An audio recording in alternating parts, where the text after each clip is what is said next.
जय श्री राधे कृष्ण। जय हो श्री गौ माता की।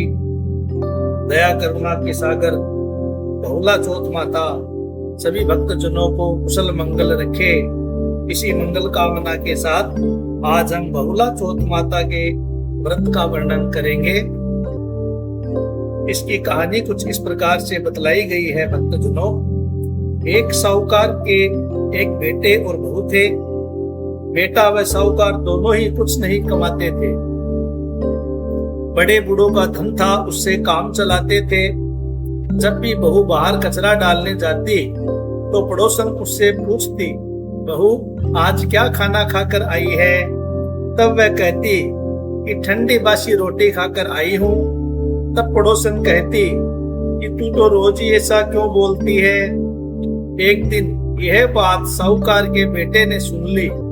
उसने अपनी माँ को सारी बात बताई और पूछा कि माँ, तू तो बहू को रोज गरम गरम खाना परोसती है, तब भी ये पड़ोसन से कहती है कि वह ठंडी बासी रोटी खाकर ही आई है। तब माता बोली कि बेटे, मैं तो चारों थालियां बराबर गरम गरम खाने की परोसती हूँ। यदि तुझे मुझ पर विश्वास नहीं हो तो अपनी आंखों से देख लेना। तब दूसरे दिन बेटे ने तबीयत खराब का बहाना बनाया और चादर ओढ़ कर लेट गया। बहू ने पड़ोसन से फिर वही बात दोहराई। तब उसका पति उठा और उससे कहने लगा कि अभी अभी तो तू गर्मा गर्म खाना खाकर गई है और तूने पड़ोसन से झूठ क्यों कहा कि मैं ठंडी बासी रोटी खाकर आई हूँ? तब उसकी विद्वान पत्नी ने कहा कि ये न आपकी कमाई हुई रोटी है और न आपके पिताजी की। यदि इस तरह से बैठे बैठे धन को खर्च किया जाएगा तो कुएं के पानी की तरह एक दिन पूरा धन समाप्त हो जाएगा। तब उसका पति विदेश कमाने के लिए गया।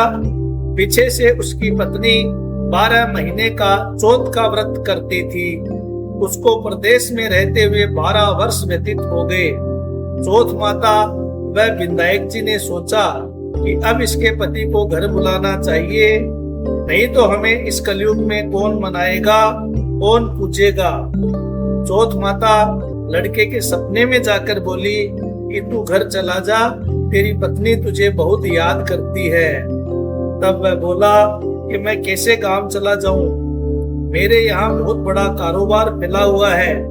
तब चौथ माता बोली कि सुबह एक दीपक जलाकर चौथ माता का नाम लेकर बैठ जाना। देने वाले रुपए दे जाएंगे और लेने वाले रुपए ले जाएंगे। उसने सुबह उठकर वैसा ही किया और उसका सारा कारोबार एक दिन में ही सिमट गया। जब वह घर जाने के लिए रवाना हुआ तो रास्ते में उसे एक सांप आग के पास जाता हुआ मिला।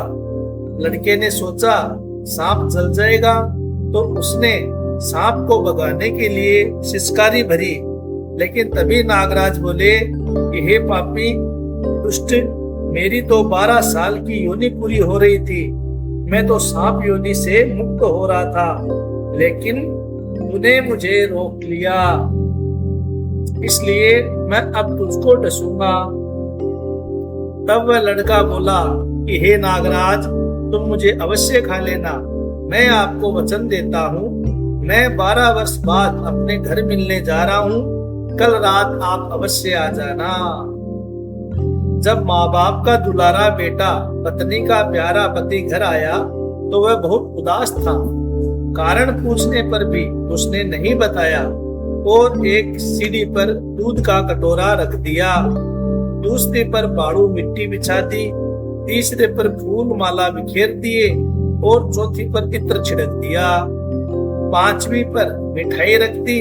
इस तरह उसने 7 सीढ़ियों पर कुछ ना कुछ रख दिया और दरवाजा खुला छोड़कर पलंग पर अपनी बीवी की चोटी लटकाकर सो गया। सांप आया, सबसे पहले उसने दूध पिया तो बोला, साहूकार के बेटे, तूने सुख तो बहुत दिए, पर वचन का बंधा हुआ हूँ, इसलिए तुझे डसूंगा अवश्य। 7 सीढ़ियों पर उसने ऐसा ही कहा। जैसे ही वो उसको डसने लगा, चौथ माता और विनायक जी ढाल व तलवार बन गए और उस सांप के 4 टुकड़े कर दिए। मूंछ का एक टुकड़ा लड़की की जूती में जा गिरा। सांप ने सोचा कि जब ये जूता पहनेगा तब इसको डसूंगा। तभी वहां बहुत सारी चींटियां आ गई और उन्होंने कहा, ये स्त्री हमें रोज शक्कर व आटा खिलाती थी, इसलिए आज इसकी रक्षा करनी चाहिए। चींटियों ने उस पर हमला कर दिया और उसकी पूंछ को पोली कर दिया। जैसे ही सुबह हुई वहां खून ही खून हो रहा था। माँ ने सोचा, मेरे बेटे बहू को किसी ने मार दिया है, इसलिए वे चीखने चिल्लाने लगी। तभी बेटा बोला कि माँ खुशियां मनाओ, आज हमारा बैरी दुश्मन मर गया है। और पूछने लगा कि मेरे पीछे से मेरी दीर्घ आयु के लिए कोई उपाय किया था क्या? तब माँ बोली, मैंने तो कुछ भी नहीं किया। पत्नी से पूछने पर बोली कि मैं 12 महीने की चौथ माता का व्रत करती थी, इसलिए चौथ माता और विधायक जी महाराज ने हमारी सहायता की है।